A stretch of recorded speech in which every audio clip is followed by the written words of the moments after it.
안녕하십니까? 4월 5일, 오늘은 주식시장이 열리지 않는 휴장일입니다. 평소 시황 분석 대신 오늘은 배당과 소득 투자의 본질에 대해 좀 더 깊이 있는 이야기를 나눠보고자 합니다. 바쁜 투자 일정 속에서 잠시 멈춰서서 우리의 투자 원칙을 되새기는 시간이 되기를 바랍니다.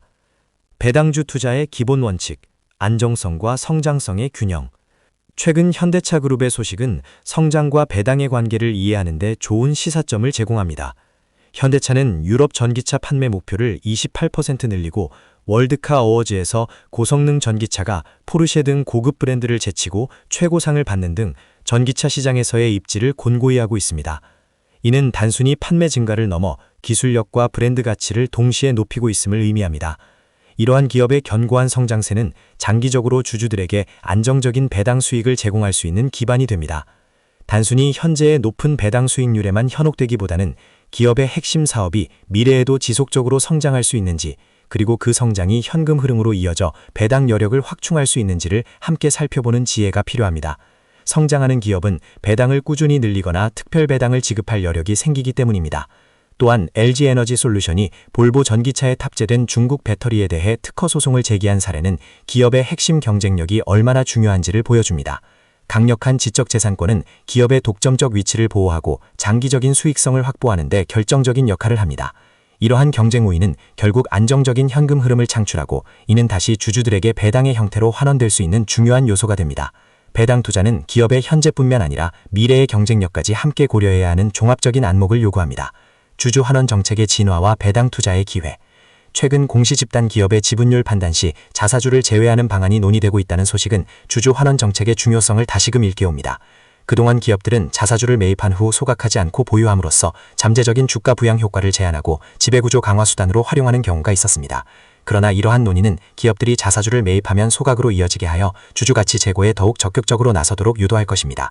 자사주 소각은 유통 주식수를 줄여 주당 순이익 EPS와 주당 배당금 DPS를 높이는 효과가 있습니다.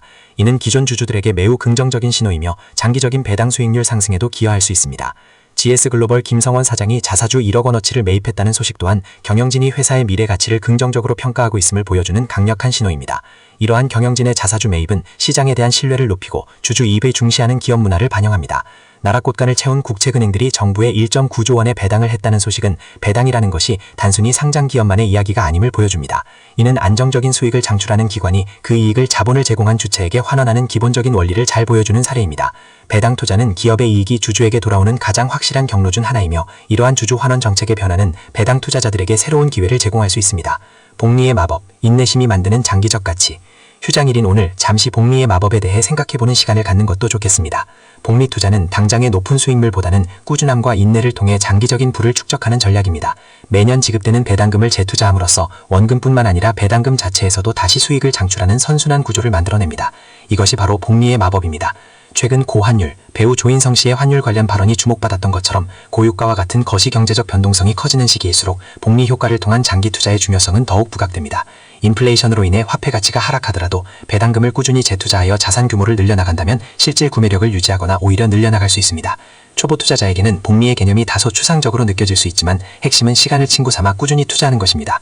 고급 투자자들에게는 이러한 복리 효과를 극대화하기 위해 어떤 기업에 투자해야 하는지, 즉 지속적으로 배당을 지급하고 성장할 수 있는 기업을 선별하는 안목이 필요합니다. 당장의 시장 등락에 일희일비하기보다 기업의 본질적인 가치와 배당 지속 가능성에 집중하는 인내심이 복리의 마법을 현실로 만들 것입니다. 거시경제 환경 변화와 배당 포트폴리오의 유연성. 현재 우리는 고유가, 고환율, 그리고 전반적인 물가 상승 압력이라는 복합적인 거시경제 환경에 직면해 있습니다. 파키스탄 정부가 유가 급등 항의 시위에 대응해 대중교통 무료 제공을 결정하고 서울시가 고유가 대응을 위해 기후동행카드 환급을 추진하는 사례는 이러한 경제적 압박이 얼마나 광범위한지 보여줍니다. 유통업계 또한 유가와 환율 급등에 대응해 공급망을 대대적으로 개편하고 냉장육 대신 냉동육을, 노르웨이산 고등어 대신 칠레산 고등어를 찾는 등 원가 절감 노력을 기울이고 있습니다.